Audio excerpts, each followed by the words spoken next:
How do you feel about drinking at 3:00 in the afternoon, Stuart? Are you good with it? Absolutely. No issues at all. Amazing. He's already pitched. Oh, I didn't brief you though. I am going to say today I'm joined by, and then we're going to go alphabetical. So then For God's say sake. your name, or keep it simple. All right. In fact, no, let's keep it simple. Just go Rob, Roy, Julie, Stuart. All right. Perfect. So Rob Roy's easy to start with, right? exactly. Well, you want us to say our names, don't you? Yes. Yeah. Right. Okay. Then. Yeah. We Despite didn't get that memo. We didn't get that memo in episode 19. No. I was just testing how much you've been listening to the previous episodes, because the last 2 episodes, 20 minutes of it was all based around that. But it'll be edited so slickly, Julie, that you'll think that we were You'll all not even briefed know. in advance. Aye. Hello, Dramfacers. Welcome to episode 20, officially titled Buyer's Remorse. Today I'm joined by Rob, Roy? Julie. and Stuart. Superb. How are we all? How are we doing? Excellent, fantastic. Good, thank you. Very good. Good Good. stuff. Very good. I can tell I already feel better than I did last week. I don't know why that is. There is a glow. There's a glow to you. Yeah. You're appearing more charismatic to everyone on the call as well. Oh, that's amazing. Just Magic. shows you what a week can do. Yeah, I was really tired last week. You've I'm had less tired this week. a good old rest. Well, Stuart, since you're the new voice to the podcast, I thought I might come to you first and ask you what's in your glass. What are you dramming on? I have a lovely little Springbank 15 in my glass right now. No. Nice. Superb. That's Yeah, I was, almost as if it was planned. maybe. I mean, it maybe was at least requested. Fair Maybe play. you could fair play. splash some of that into your glass for tonight. Okay. Just to clarify, Stuart had an invite for both weeks, and when I invited them for both weeks, I suggested that it might be good to have a Springbank 15 on hand after Gregor's request of the same. So, but yeah, you're a week late for the Springbank 15, but we're still amazed and grateful to hear that you're sipping such a lovely dram, and it turns out, as we discussed at length last week, a divisive dram. Mm-hmm. And for me, it is not buyer's remorse. Oh, very good. Listen to you. See, you're listening, actively listening. I like it, Stuart. You can come back already. When did you buy it? How long have you had it? I think I've only had it for about 4 months now. Okay. So as a recent purchase, honestly, there's been zero Springbank on the shelves at all here. Yeah. And I'm one of the 2 Dramface Canadians out west from Scotland, but just randomly walked into a brick and mortar store, no online presence at all, and just glowing on the shelves. Them and a Kilkerran, heavily peated, just sitting, waiting for me to take them home. I love it. Did you run over somebody just to get there first? You just like, oof. No, and honestly, I just went back. So 4 months later, the Kilkerrans are still sitting there. No Oh way. my goodness. Don't tell anybody where it is. Yeah. No. Just don't tell anyone No. that's your shop now. Albeit that's not in the selfless interests of Dramface, Julie. We are here for the people. I appreciate that. But when it comes to Springbank and Kilkerran, so I it's know. everyone for Away. themselves. Yeah. I know, that's fair. That is fair. Mm-hmm. Yeah. Rob, you kind of sent us a photo at some point this week that made me think you were buying Springbank by the case. Yeah. I was clearing up my basement, and I wanted to get it all organised, and I have a lot of cases of Springbank, but they're all very much empty. They're just more for display than anything else. That's not to say you bought it full. No. You've come away Well, to from be honest, stores. No, it was more of a the guys who were posting the order to me were just reusing boxes, and I must admit, the first time I'd ever even bought a Kilkerran 8-year-old, it came in that case, and I was getting giddy because I thought they'd send me 8 bottles, a case of Kilkerran 8. But, it was full of scraps of cardboard inside. But Well, reuse and recycle. Yeah, absolutely, Exactly. What's in the glass today? This week, Rob. So I tried to be on a little bit on theme. It's not very much buyer's remorse, but almost I misjudged what I had. So I a while ago, maybe like a year or two, I had a sample of Glenfarclas. What is it now? 105, and it did not sit right with me at all. Maybe it's down to a batch variation, like the Springback 15. But my friend Ryan, who was part of the Dramface team, sent me a big chunky sample, and it's outstanding. It is completely turned me around on the cast strength or high proof Glenfarclas. It's a cracker. When did you Nice. taste it the last time? Oh god, it would have been during lockdown, maybe early Right. lockdown. So yeah, A lot of airtime. Oh well, sorry, no. So I had a little 5 ml sample from a subscription service, and it just wasn't really there for me. But then again, it kind of goes to show that maybe either I've grown in my whiskey journey, or I've moved on whiskey journey, or samples are deceiving and they don't necessarily give you a bigger picture than the full bottle. So yeah. It's definitely on my wish list now. Very high on my wish list, should I say? Cast strength sherry is definitely a favourite. Ah, you sweet nothings in my ear, Rob. Out of curiosity, are you still a subscriber to that service? Yeah. I'm not sure if I should be pitching it, putting it out there or not. But we'll bleep the name out because there are other subscription providers. Well, but... it's Master of Malts Pour and Sip. Okay. And it's I don't know. It's maybe it's leaning into more of the FOMO that I don't want to give it up at the minute, just because sometimes you get some real crackers. Last month we got a Anok 18 in there, and then you also can buy the bottle at discounted price. Oh, nice. So I guess there it is, my buyer's remorse. I could have picked this up as a full size bottle, but didn't. So. And it's not the BBC, right? So you can plug and say anything you like, and all the while there's lots of these services. But I think it's good when you have the ability, almost like a try before you buy. You don't need to purchase the whole bottle. You just get a wee sample to try it first. Interestingly, the guy who got me into whiskey way back in 2005, the reason that he was able to explore so many whiskies is a club that he had, albeit this was in Italy. They would send him a full bottle and a sample on approval. And if he tried the sample and liked it and wanted to crack open the bottle, he kept the bottle. But he could crack open the sample, and if it didn't sit with him and he didn't want to pay the money, he just packed it back up and he sent it back. Which I don't know the logistics of how realistic a thing that is to run, but it's always sounded like a great idea to me. Do you remember? Maybe those of you in here that's old enough, we used to buy music in this way. Yeah. Do you ever remember you would get sent a CD? And you could listen to it, and if you didn't if you didn't want to, you could send it back. Do you remember that? Right? Yeah. So that model, I know. Roy, I'm old enough to remember magazines would come with a little thin plastic 7-inch, not even a real record, right? Like a floppy thing. And you could That's right. That's right. It would play. It would play. You had to rest it on top of another 7-inch record to make it work well, but you could get it to work. Yeah. That's right. Julie, what's in the glass? I have opted for a little dram of blue Scotch for my fantastic dram of choice. Yes, Irish. I've not messed around with much Irish. Aye. I'm desperate to know if you've picked this for the theme tonight and what the story is behind it. No. Is that your preferred spot? Well, maybe that could be my theme for tonight, because I waited a long time to get a bottle of it. I would say yes, it's my favourite spot. Okay. And the why? Is why? Cask strength, right? So this one's 7 years old, and it's bourbon barrels, sherry butts, and Madeira casks. I like a Madeira cask whiskey. And I think it's just glorious. It's 58.9% ABV, which is another delightful little plus point to it. So yeah, and I did wait a long time for it. So yeah, that I suppose that would be.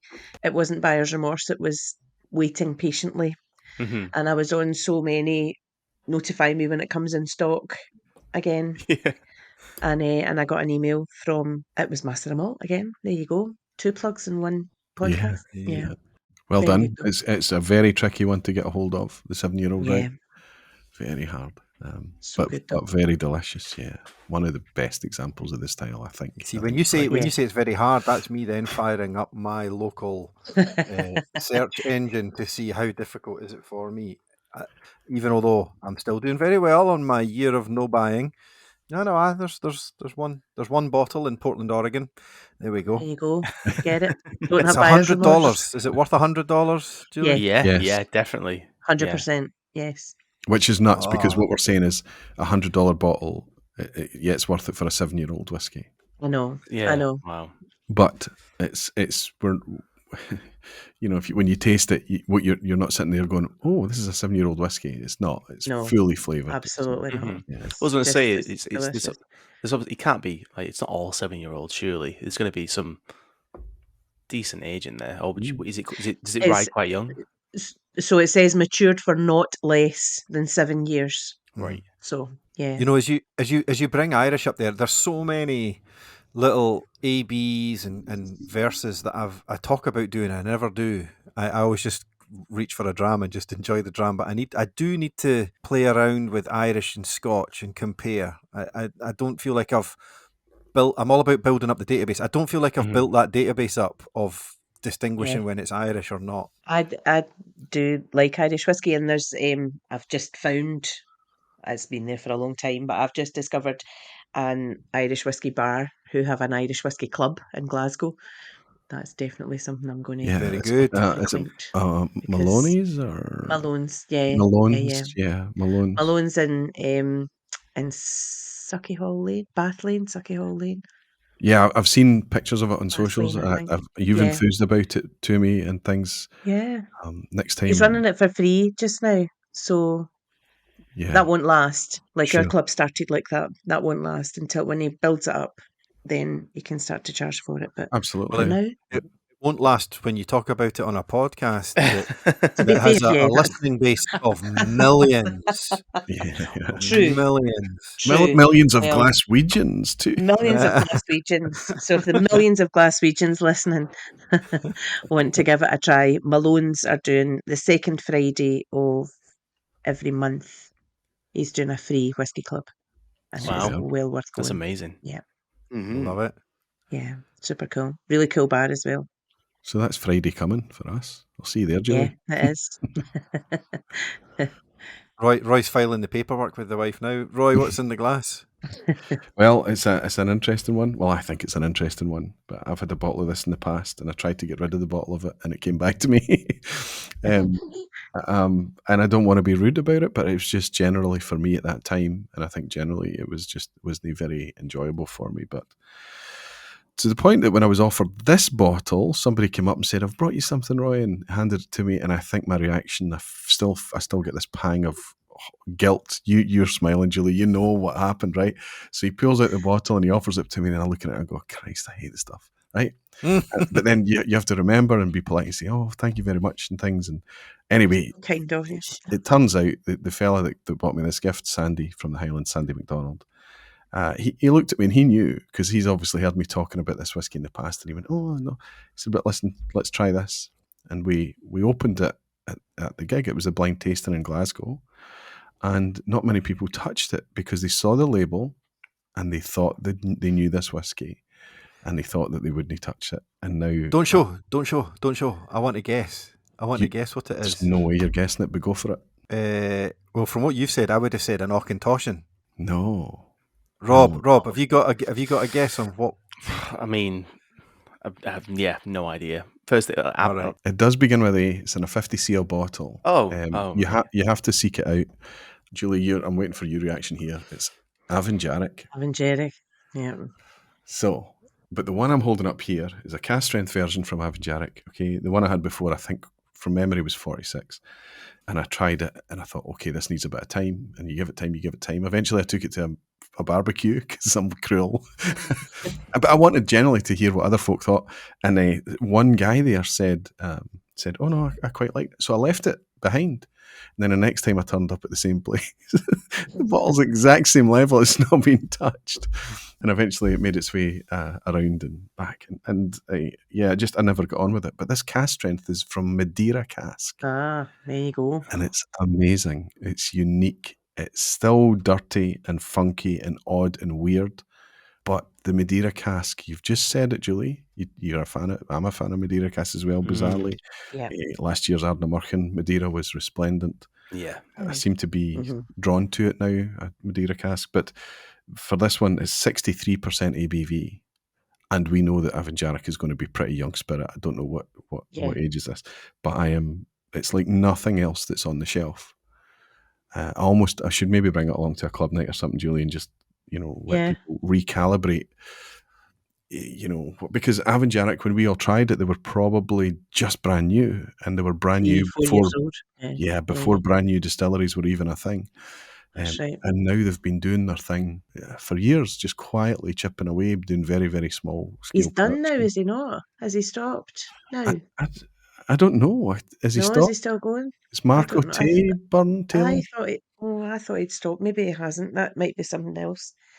The first Avangelic was the first new make spirit I ever tasted Oh wow! way back when, and it was in the McSorley's, Jamaica Street, and they had a little cask on the bar of the new make, and they invited the whiskey club along because it Yeah, was a big a big deal. about Yeah. the first exported cask from the island, and and they were in a rowing boat up the Clyde and all this kind of thing. It was a big lunch night, and that was the first time I'd ever tasted new make spirit.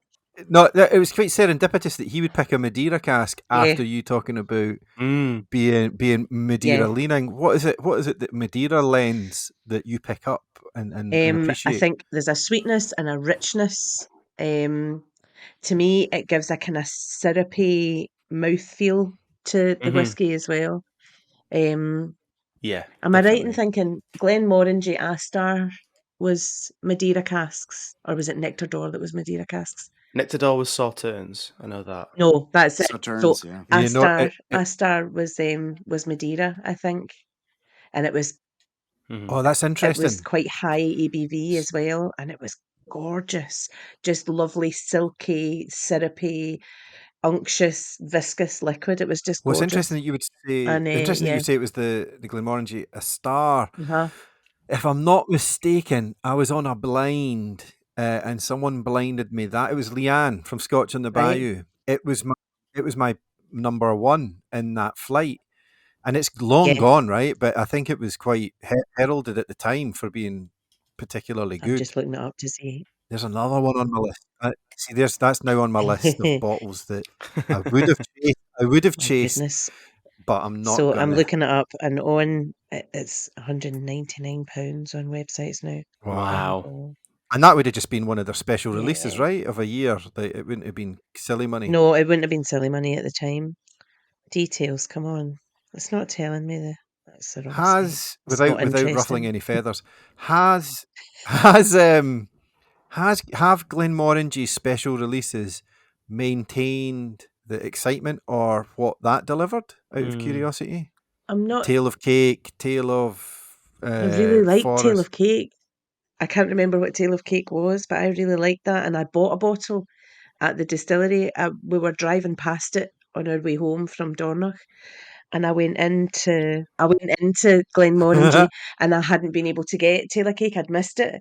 And when I went into the distillery shop, there was a wall display of all these bottles of Taylor Cake, and Oh, I aye. thought, oh, I need to have one, but it's still sitting unopened just now. But Wasn't Taylor Cakey a sweet wine as well? I think it was.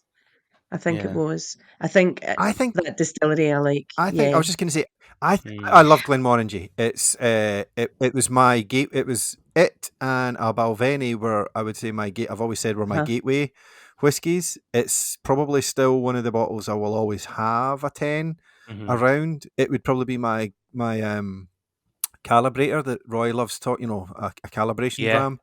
So yeah, I'm all about it. But I think maybe that was over marketed, that I was expecting more from it when I Right. had that Tale of Cake. I was like, maybe I needed to do it against the 10 to see quite what I forget the cask, but I think, see, sometimes if you've missed the hype around something, totally. So, completely off topic. Game of Thrones, I didn't watch when everybody else was watching it. I watched it Yes. much later, and I didn't get all the hype because I didn't listen to it because I wasn't paying attention, and I really enjoyed it. Mhm, And there were mhm. other people that said all the hype Yeah. put them off it. It's kind of similar principle, but like, you know, there are things like there are Springbanks and things like that. Going back to talking about Springbank again, but like that people are just, no, I'm sick of this. I can't get a hold of it. I don't even care. Mhm. But then Yeah. if they were to get the opportunity Yeah. to taste it without all the hype and without all the faldera around it, they would love it. No, I'm with you. And if anything, you could argue the more learned and experienced we become, it should allow us to turn that I hype turn it down. off, Yeah, right? Like we can, Mhm. we can yeah. mute it ourselves. Wait, but stay in the lane for a second. Game Oh. of Thrones. Have you Mhm. watched it all? Did you feel like it No, finished well? Were you happy with the last two no, episodes? Okay, no. I thought it was okay. Just a oh, litmus test. yeah. Okay, I was highly disappointed. It was okay. All right. Okay. I wouldn't say I was I was highly highly disappointed with Taylor disappointed. Oh Cake, no, but not Taylor Cake. Game of Thrones. all good. All good. No bother. Speaking of the other special releases, there's what, Tale of Winter and Tale of Tale of Forest. Yeah, Forest? Is yeah, that yeah. right? Yes. Yep. And how do those I've rank? not I know tasted they're them. still sticking around on the Yeah, shelves I haven't here. tasted them. Oh, really?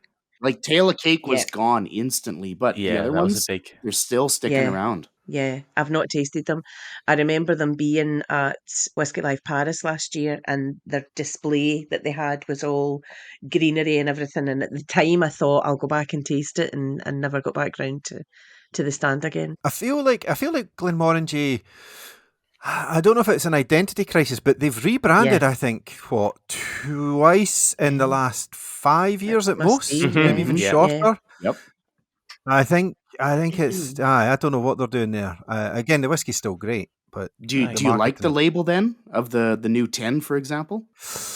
I, I, I won't speak yeah, I first. do. I don't dislike it. It's not.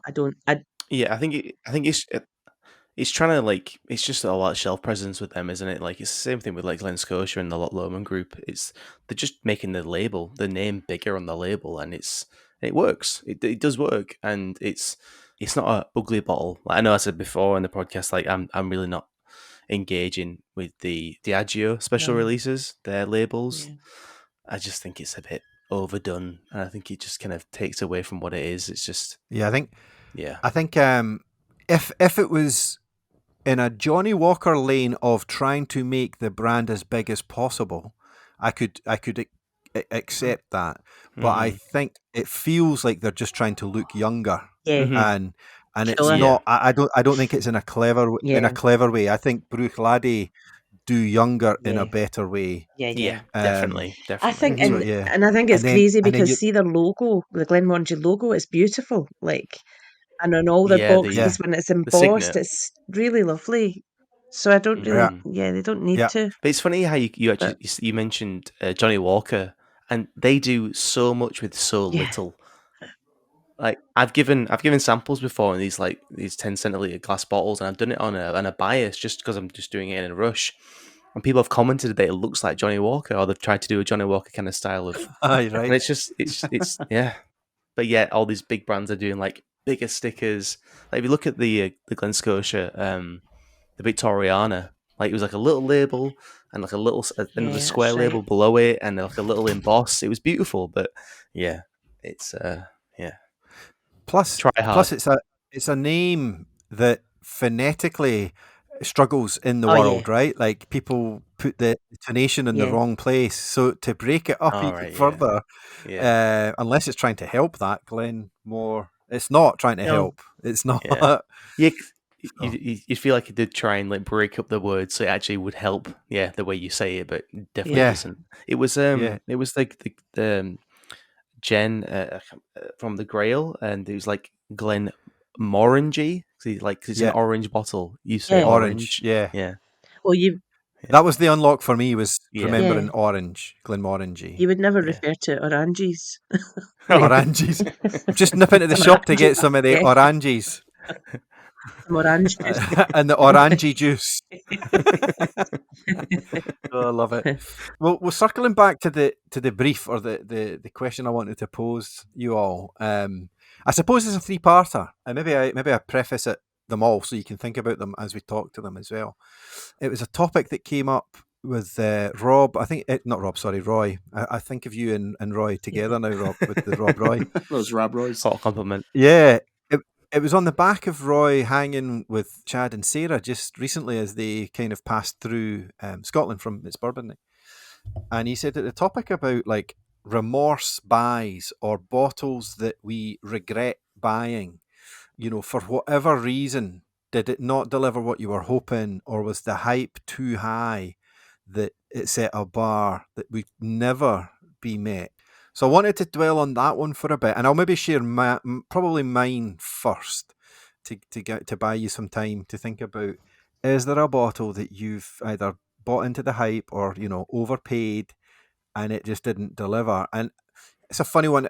What mine was or is, I still have. I've got about half of it. I've tried to nurse it for obvious reasons when I share which one, and it's a funny one. I would say the whiskey itself, I don't regret.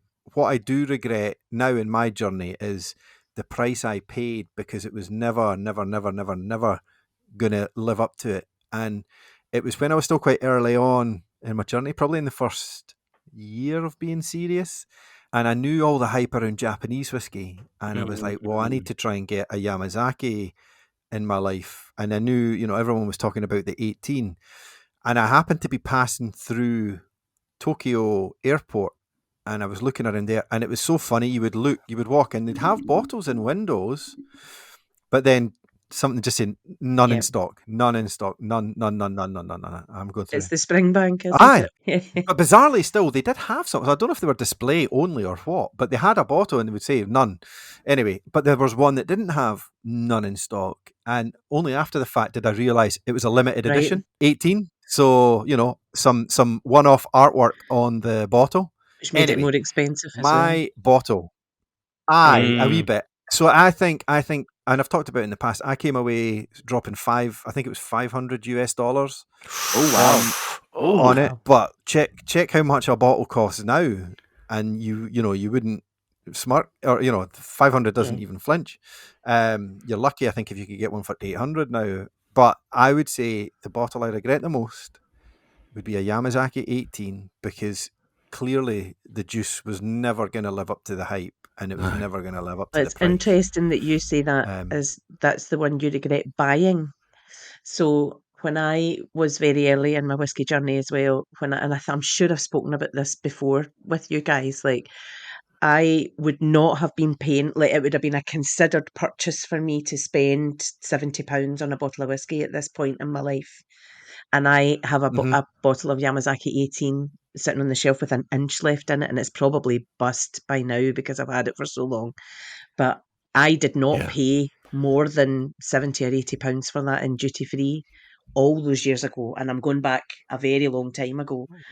And the biggest regret I have now is not having bought a case, because there was loads of it on the shelf, and it was, and I would have bought it. I don't know. I mean, I would have been going to the Far East. So it's been in the past 20 years. Like, I would have been going to the Far East. And I'm sure at the time you used to be able to buy bottles in Glasgow and leave them and collect them on your way home. So you could buy an unlimited amount and go and collect it on the way home. And that was what I did. And Yamazaki 18 was one of them. So, yeah, interesting that, well, I was getting it when it was cheap. That was your remorse for not buying. Is there something that you regret buying now for whatever reason? I don't know. I'm looking at my shelf. I don't know that there's anything that I regret buying, because I think it's always going to be interesting to try things. And if you So there's not a bottle on that shelf that you sort of side eye and go, should never have bought that. Yeah, I should. If I would say if there is, it's probably still in the cupboard. And if that happened, I would just sell it and get rid of it. So auctions, there'll be that option to get rid of your regrets. Yep. And Capitalise on it. hopefully it's one of these bottles that somebody else Yeah. loves, and you just rather than it being an Two objectively people bad love, bottle. and then they And I bid think against each other. yeah, that's in an auction, yeah. And I think that's the danger when you want to kind of you want to talk about the bottles that we regret buying, because what you want is to dish the dirt.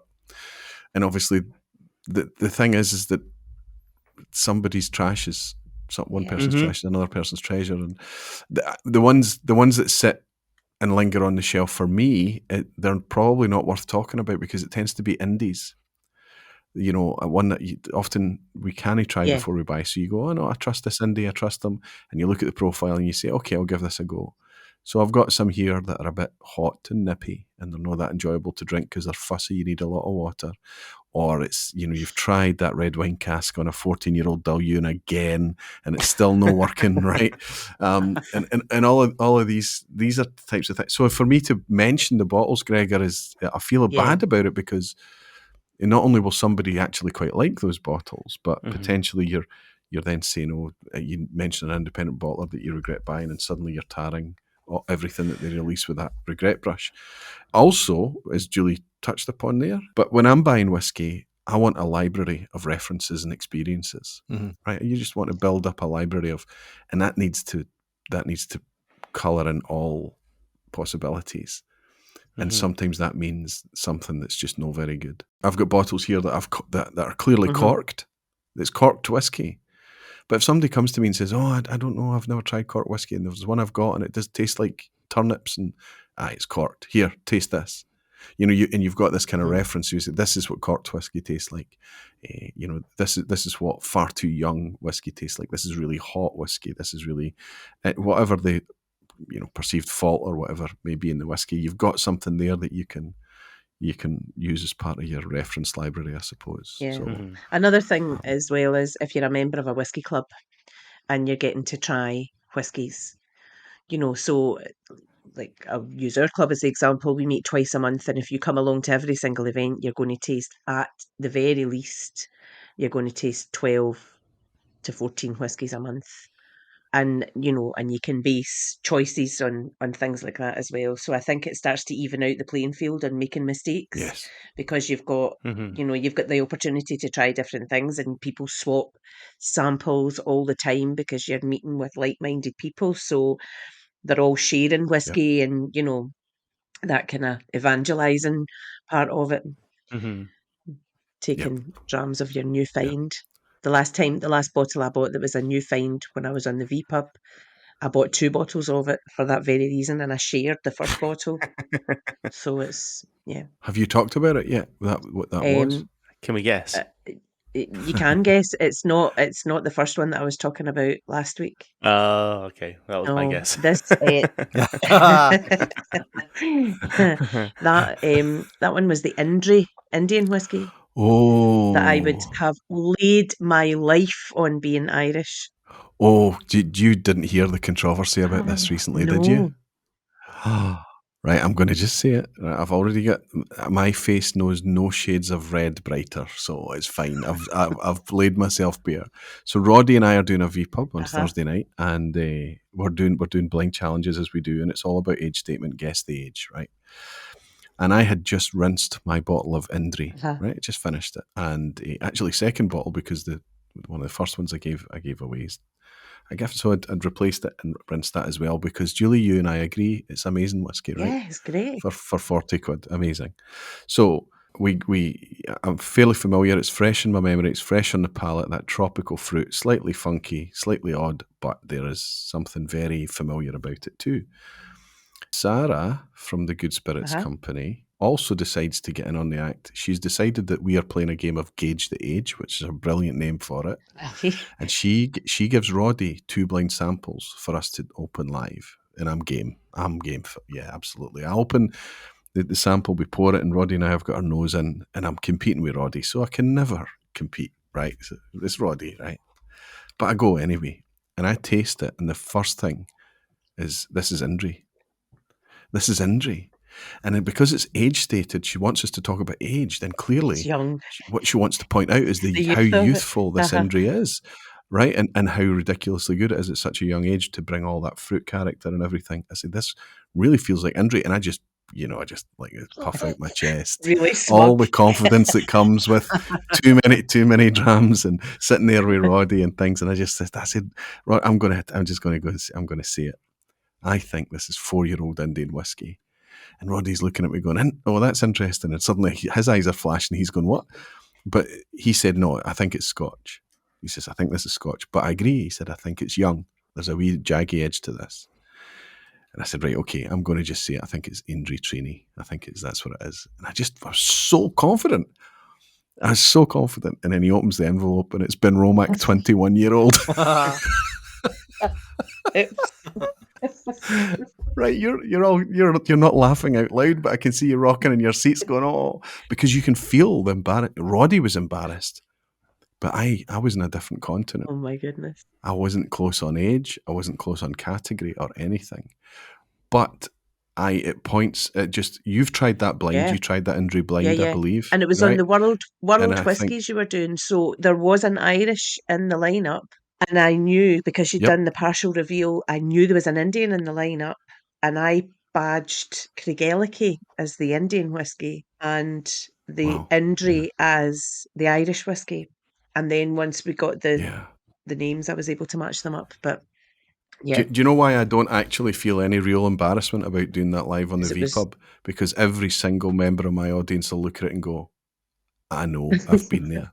I've tried to do that thing. And it's just... It's you just feel.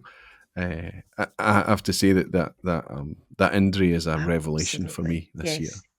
Yeah, it was a great find. In Limburg, I got to try some special releases that I think it's only for Germany, cast strength versions of their bourbon, the sherry. Honest, Julie, it was eye-poppingly good for its. Oh, that's good. And the value is still there too. So Zero. That's the opposite of buyer's remorse. That's amazing. We've got Menno to thank for that. It was him that started to shout that one first. Well, no, I mean, staying on that topic of remorse, buyer's remorse, whether it was for not buying or for buying, and then also I think maybe the antithesis to that is things that were under the radar. I don't know, Rob, is there anything that springs to mind in terms of what you bought or didn't buy? Definitely. Well, I think it was a buyer's remorse because it completely steered me away from a category of whiskey that I now really enjoy. And I'm actually happy to... We were talking about before about putting bottles on blast, but I'm happy to put this on blast because I know a lot of people love it, and it just didn't connect with me. And I've tried to go back to it, and it just hasn't sit with me. Even though... So, yeah, I'll get out of the way, and it's going to be a bit of a tongue twister because it's two words that people... so I definitely struggle with. It's Lechig Rioja, if that's right. God, yeah. Those two things together are just... yeah. It's just like, but it was the Sinclair series, and I mean, I'm a massive fan of Tobermory, and that whole distillery and whatever they're producing, even their sister brands like Deanston and Bunnahabhain. It's glorious, and I was like, right, okay, and we've got a new bottle come out, and it's really good price. I think it was like £30, and man, that was rough going for me. That was really rough, and to the point where it was like, right. Well, I know I now like, in the similar vein of Scotty, I like my peated whiskey, unsullied, only ex-bourbon, that's it. And that was me for as long as that bottle was out. And it wasn't until I went to the Glasgow Whisky Festival and actually tried a sherried peated whiskey that the lights just turned back on again. And I was like, oh, so this is something. This exists, and it works. Yeah. And even since then, I tried a long row red and try peated red wine. Yeah, with red, and it was great. So maybe it's Rioja, maybe it's Lechig, whatever.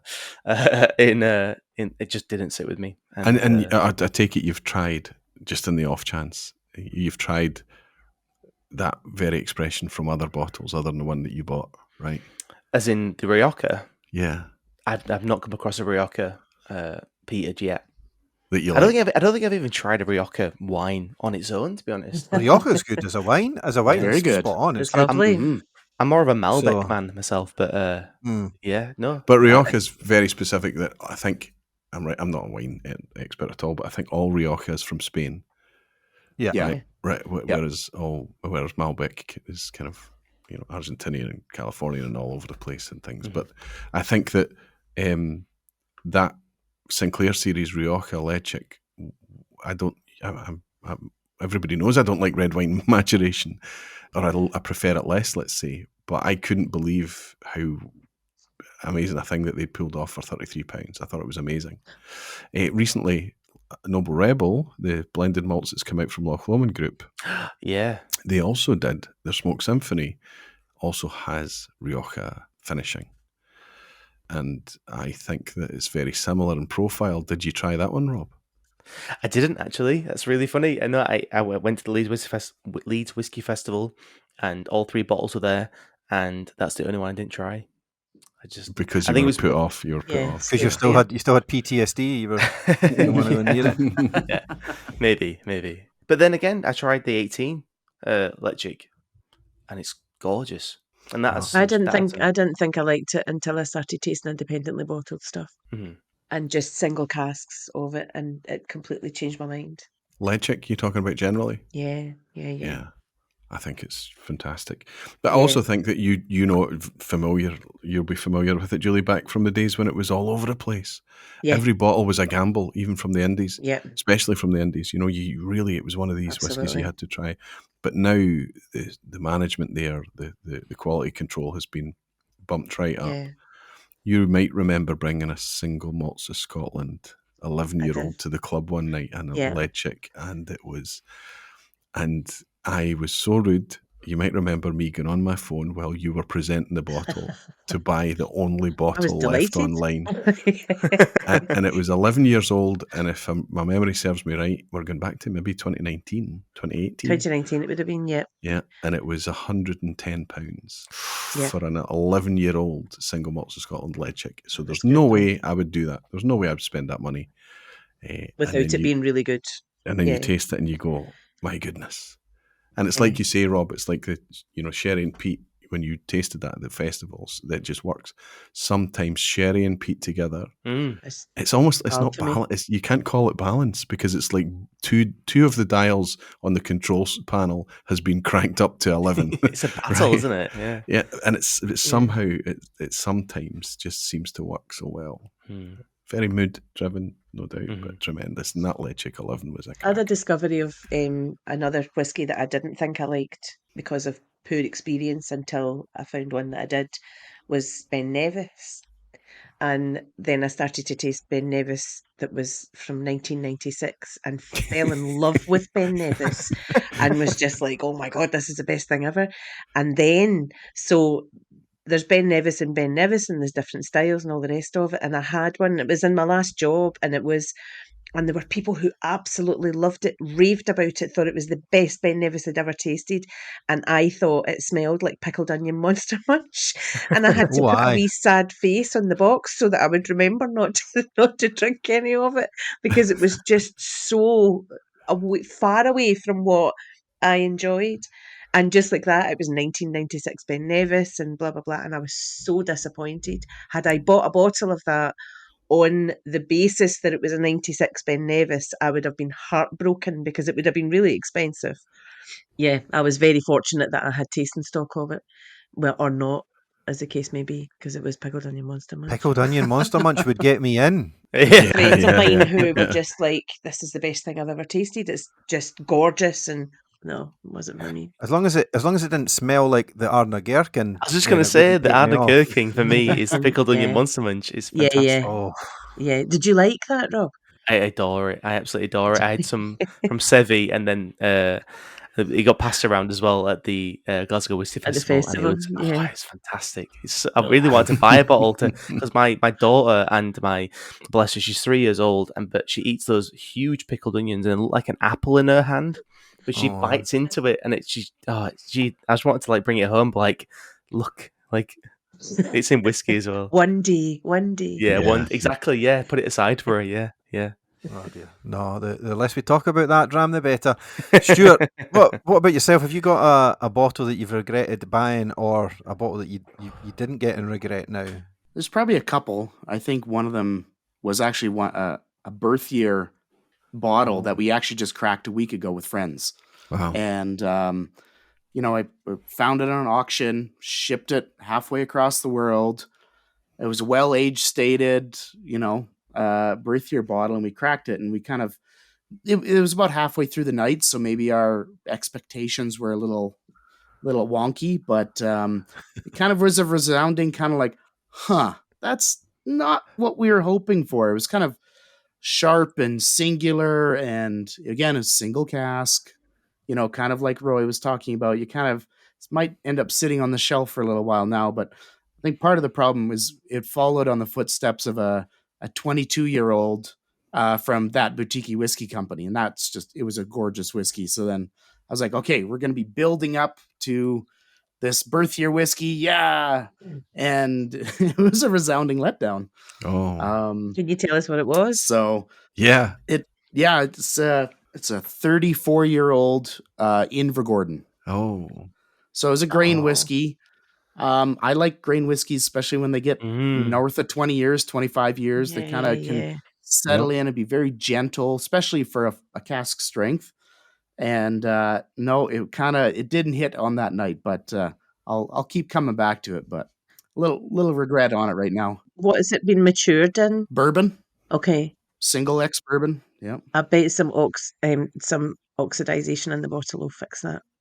yeah. Hopefully. Could be. But also, Yeah. Julia, you Yeah. think about it, even if it's a decent aged grain like a 34-year-old Invergordon, at the whiskey club, we would probably always be tempted to pour it first.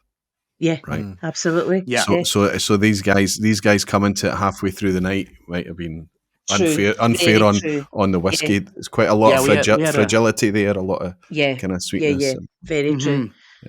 Yeah. So I'm not writing it off completely yet, but it was a bit of a disappointment, and it's very fresh in the mind.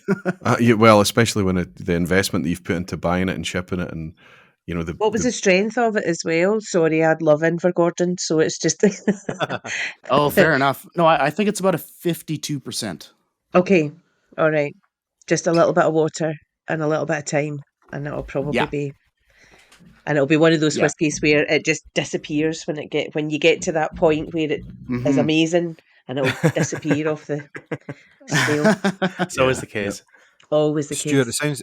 it sounds like it's tentative remorse. I think you've got. Yeah, there is one that is confirmed remorse, but it's slated for an upcoming Dramface article at some point, so I'm not going to spill the beans there on that one. No, well, don't Stuart, don't overestimate how long it takes us to get a podcast out. you might not be spoiling anything. Yeah, I was thinking about anything I regret not buying. I was trying to think, and I think I've probably talked in the past. I think the one thing I regret not buying out, not like selling it out, because I had the opportunity, was when I was on Amazon at like 3 a.m. in Asia on a development trip, listening to Roy talk about a new distillery for me that had an 8-year-old out at 57.1%. Yes, another one. And it was the first time I started hearing about Kilkerran. And I remember seeing how many you could see how many were in stock on Amazon, and I thought, I'll leave a couple, because I didn't know if I was going to enjoy it. So I think I bought 2 or 3, but I left a couple for good karma. And I now wish I'd take that karma back and have those bottles. No, you can let people have that. Yeah. You got a couple. Be different if you'd only got one. I know, that's fair. Yeah. You're a better person than me, Julie. That's okay. Yeah. and honestly speaking, Gregor, I mean, karma is, I'll only take 3. I know. So I'm reminded of the conversation you and I were having about Stag Junior, where I was saying I hunted those out for a while, for a period where it was easier to get. But I'm now at a point with a lot of bourbon and stuff where I'm like, I'm going to enjoy what I've got and, not chase anymore. But I did sort of say to Roy, I think I've maybe got like 5 or 6 bottles of it. Like, That'll do me. Aye. For the end, Not to for the me, end of thanks. days. I'm safe. Aye. Yeah. I know. First world problems. Maybe then have a think about under the radar, or if there's anything that we expected more from and it didn't deliver. That's good. Think about if there's anything. How about? Sorry, just to kind of even push it even further, and if this doesn't fit in, I'll just cut it out. But because of what I do with whiskey, I'm sometimes buying bottles of whiskey that I know I'm going to hate. Right. Because, or I know I don't like, or I don't want to spend the money on it, because I'm there to kind of take a hit for other people, that thing. And there was a VPub I was doing, I don't even think it was last year, I think it was before, and there was a reason for me to go out and spend far too much money on a Longmorn, one of my favourite distilleries, right? But the official releases can be all over the place, and I'm just still heartbroken about the original 16. And the new 16 is there, but it's a lot more pricey now. But they had the secret Speyside release of the 18-year-old for about 85 quid. I said, look, I'll buy this to tell people how garbage it is, how much they're making a mess of things. And I bought it, and this is the second bottle now. You've rinsed Look at there's literally, I've got a dram in the glass. And I'm sipping it on the back of that Madeira cask Avenjaric, right? And so we've got the contrast thing happening there. But you know how Roddy talks about his hairspray? Yeah. Julie, his hairspray. There's hairspray on this.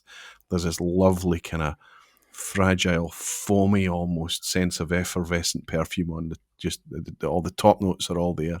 And on the back of that Avenjaric, it's singing out the glass. And I'm already sitting here going, I know I need to get another bottle at £85, but it is an 18-year-old, and it's all, I believe it to be more or less natural, non-chill filtered. It says in the label, it doesn't mention colour, but it's 48%. But then 48, that's all right. But I'm buying it thinking, I'll buy this just to talk about how this is going to be how cynical it is, and how it's just, and it's a perfect Longmorn to me. So there's this kind of whiskey teaches you, I think, not to say I don't like.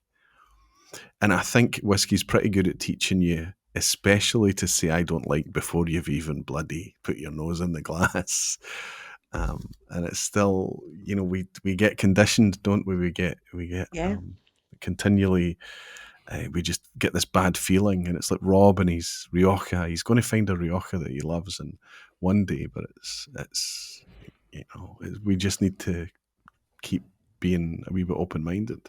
Angus did that to me when we were at Fife Whiskey Festival. This is a controversial thing to say out loud for anybody, but I don't like Mortlach. I get it. I just don't go on with it. Yeah. I don't particularly like it. And there's always an exception, but I just generally don't really get on with it. And the company I'm working with now, we had bottled half of a cask at a particular strength under a particular branding, and then kept the other half and bottled it at cask strength. And he said to me, so he always gives me whiskey blind, and he said, I'd like your opinion on this, and just handed me a glass. And I said, are you going to tell me what it is? And he said, no, I just want you to taste it blind and tell me your opinion. And I tasted it, and I was like, oh my God, that's gorgeous. What is that? And he was like, it's the Mortlach. And I was like, I was mad, because it was, a whiskey I don't get on with, and that has now become a thing where he'll find whiskies that I say I don't like, and he'll find me one that I do like. But that's fantastic. But yeah, you're proving I need to be open-minded. You're a horrible man, you know that. I don't want to be open-minded. Yeah, you make me like Mortlach. But yeah. I should start saying to him, I really hate Springbank. Yes, exactly. See how long that takes before he comes wise of it. That's it. I mean, Roy, you weren't far off the brief there, though, with saying you bought something thinking one thing and it did another. I think that is spot on. Mine isn't as fanciful as a Longmorn 18. I remember buying. Oh no, I think I was gifted. Sorry, I was gifted a bottle of Naked Malt, and I did not expect much at all. Right.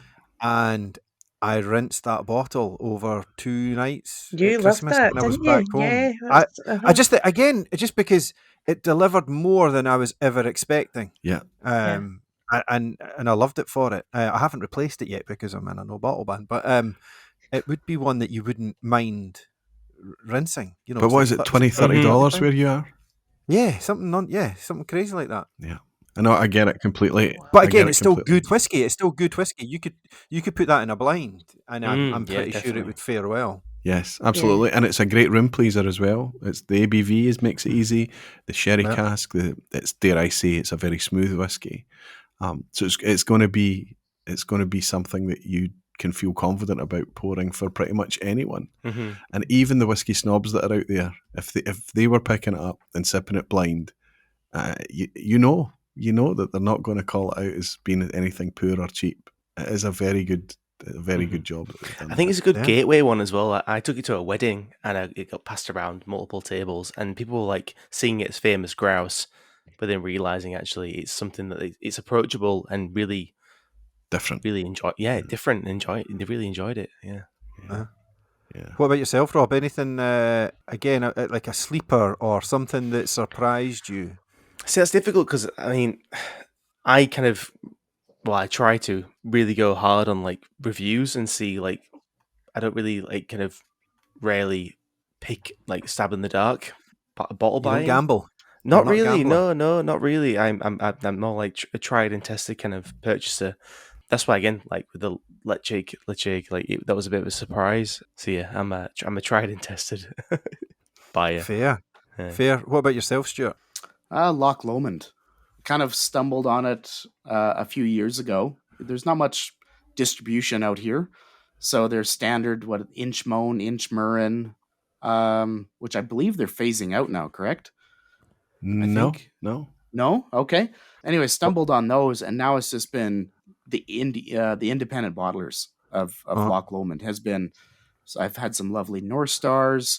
I recently just bought one from SMWS off from auction. It was an older bottling called Orchard Grenade.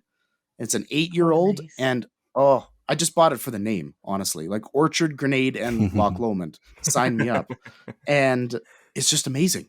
It's punchy, it's flavorful, it's deep. So to me, it's Loch Lomond is the sleeper one, and I know I've fed it to a few close friends, and they've bought into it as well now. Fed it. I love it. Fed it. Right. but I You think will like this.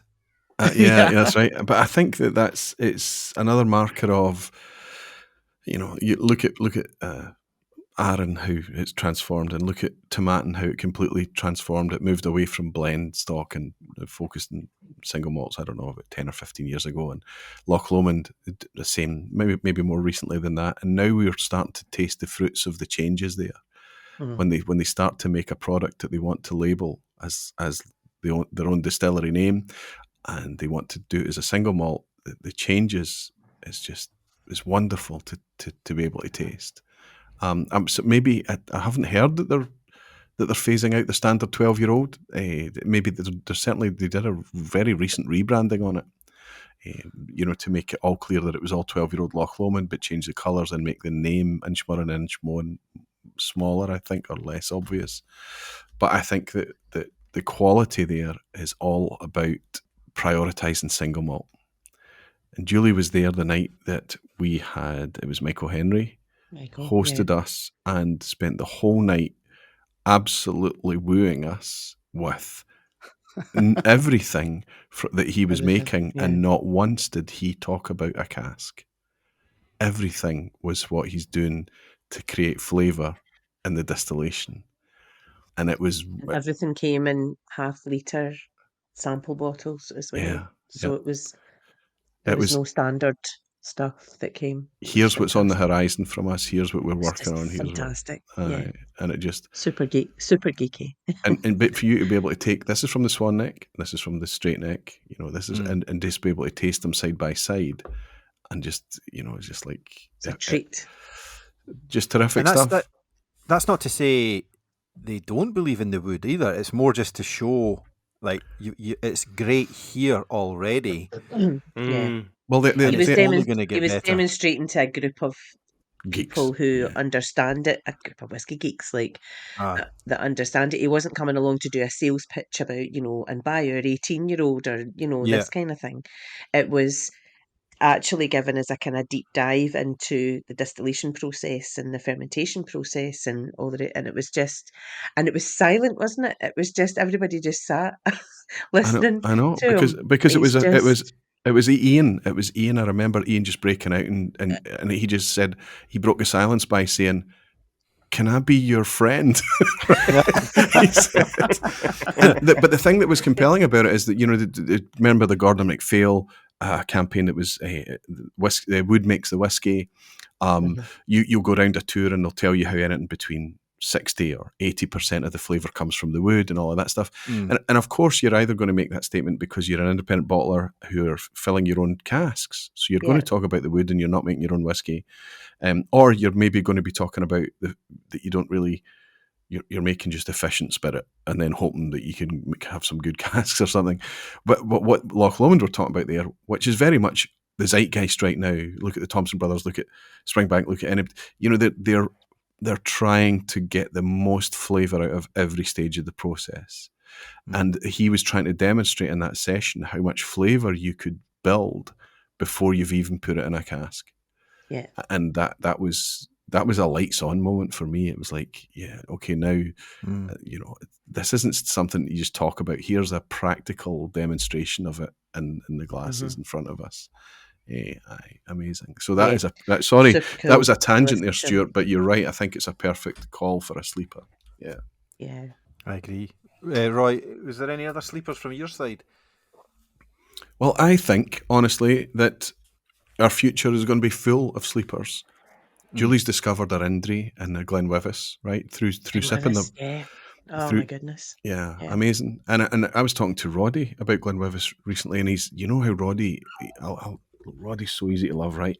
And his eyes, he's enthusiastic, his eyes widen when you mention something.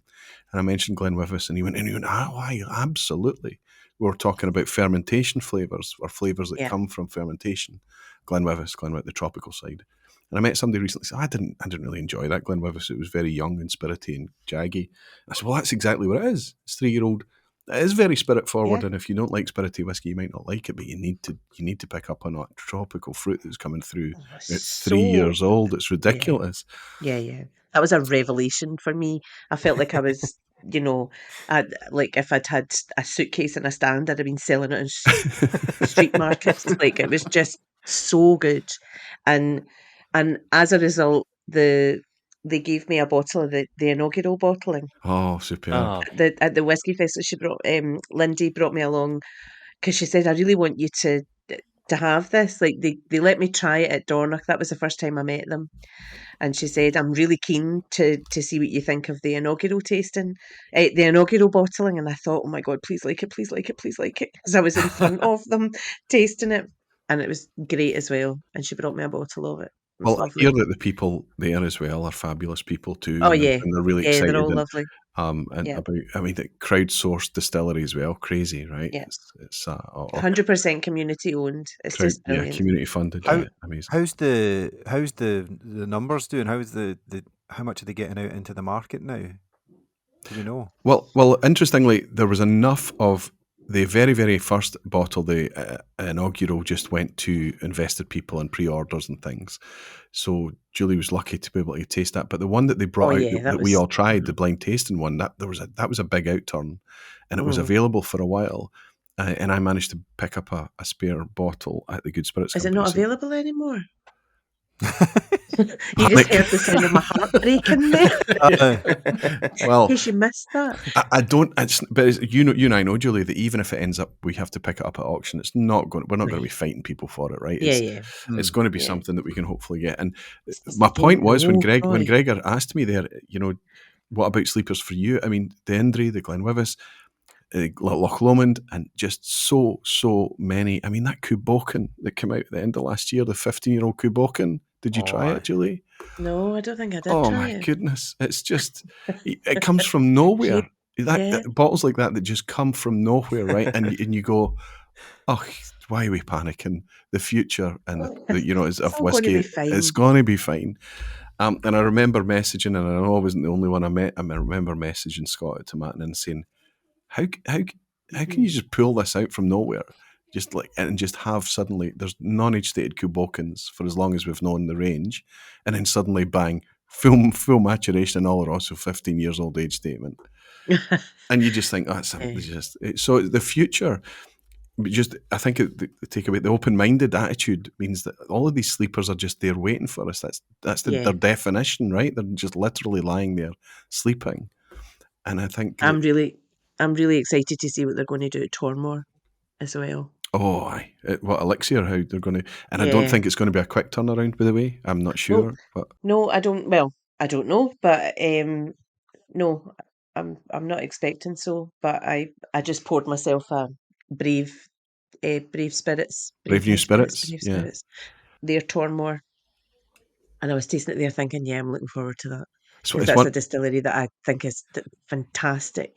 But that's a total under the radar one that there wasn't a lot of bottlings of. Certainly not a lot of OBs. But you would get them in IBs. But it's going to be exciting to see what they're going to do there. Yeah.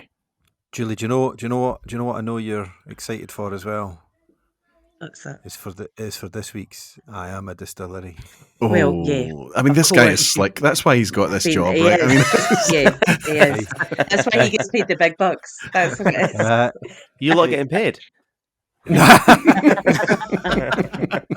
It's a lot of IOUs. A lot of IOUs stacking up.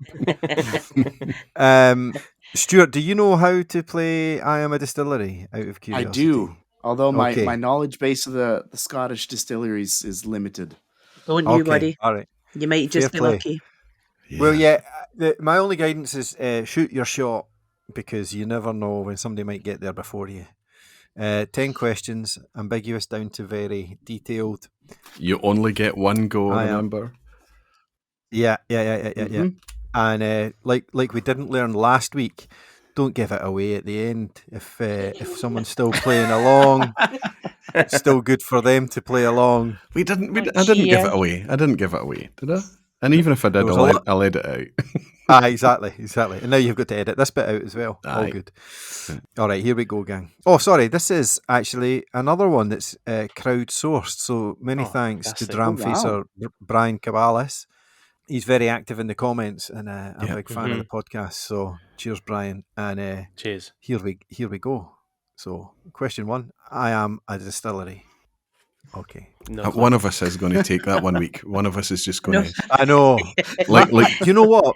I'm hosting too much now, so I'm rarely playing along. But my whole shtick should have been, I'm just going to say the same one every question one, and then somebody's gonna. Yeah, Jane Asher to every Trivial Pursuits question that comes up eventually. Yeah, there you go. Jane Asher. All right. We're all laughing now. I don't think you're going to be laughing after question 2. Well, maybe not. I am not from the British Isles, but I am from one of the British colonies. Things are shaping up for me. Yeah. Hey. Oh, this is serendipity right here, I tell you. Oh. Question 3. I specialise in red wine casks maturation because it is readily available. Because it is readily available in my home country. Can I swing for the fence already? Yeah, go for it. Starward, out of Australia. That's a good shout. That is a very good call. Yeah, that's a really good call, Stuart. All right. Question 4. My former distillery site is an ex-airline hangar.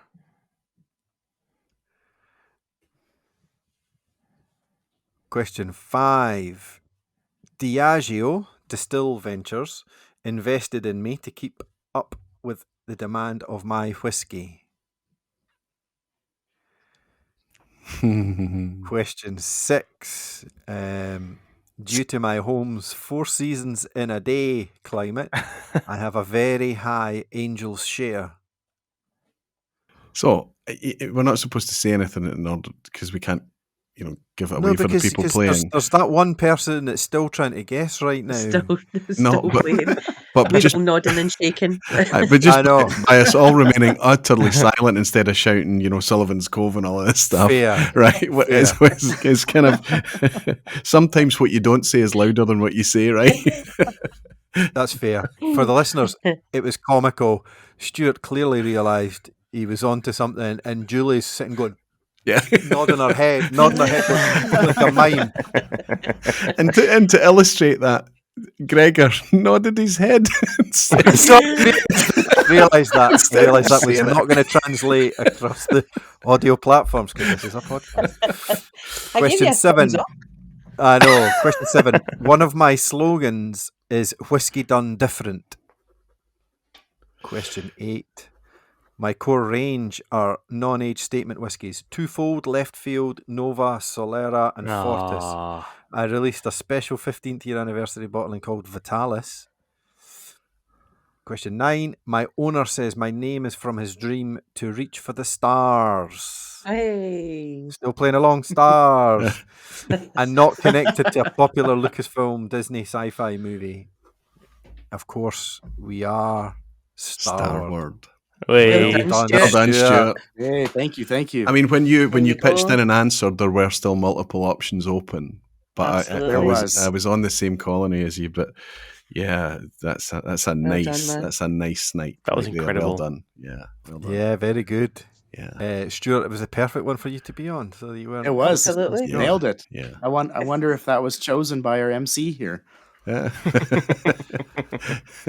Congrats, Stuart. You get to contribute an I Am A Distillery. You could email me. I can do time that. for a dram at gmail.com. As can any of you listeners, if you want to submit an I Am A Distillery via email or the Dramaphone. The tape still works there, Roy, right? Yeah. The machine is still on. I must admit, I do enjoy the Dramaphone ones. I like when we hear the voice of the people, right? It's just, it kind of brings a bit more life to things. And Ian's from last week, and was it Matt? No, I can't remember, a couple of weeks ago. Menno did one. Did we play that out? I think we did. Ooh, no, I don't remember doing a Menno one. But that means we probably absolutely did do it. That either means... I'll have maybe been the second week. I need to Second do week a better recording, job. yeah.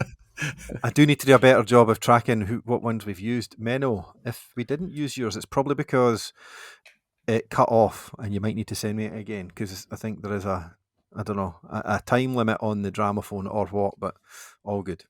Anyway, congrats, Stuart. By all means, Well done. knock an Amazing. I Am A Distillery together. Thank you. To be And fair, thanks we for didn't tell you about the dance that you can get to do when you are actually the person who's won it. Yeah, usually we're a hell of a lot more enthusiastic when we win it, Stuart. I mean, you're just not trying hard It's enough. normally a dance. Well, I did the double fist pumps, but again, that doesn't translate into the audio platforms. In fairness, you did have to suppress the emotion because you knew you had it by question 5. Sorry for suppressing the joy. Yeah. Stuart, thanks for joining today. Rob, Roy, Julie, thank you guys as well. Thank you, Gregor. Thank you. Yeah, thanks Nice for to having us. see you. Thank you. Thank you all for listening. We'll catch you in the next one. Cheers all. Cheers. Cheers. Take care.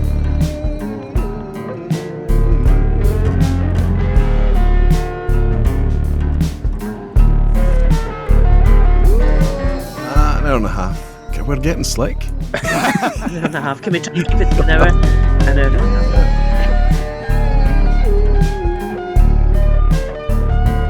Thanks everyone for listening to the Dramface podcast. We hope you're catching all the content over at dramface.com. A huge thanks as well to all our members for keeping us completely independent and community funded. More details over at dramface.com. Hey!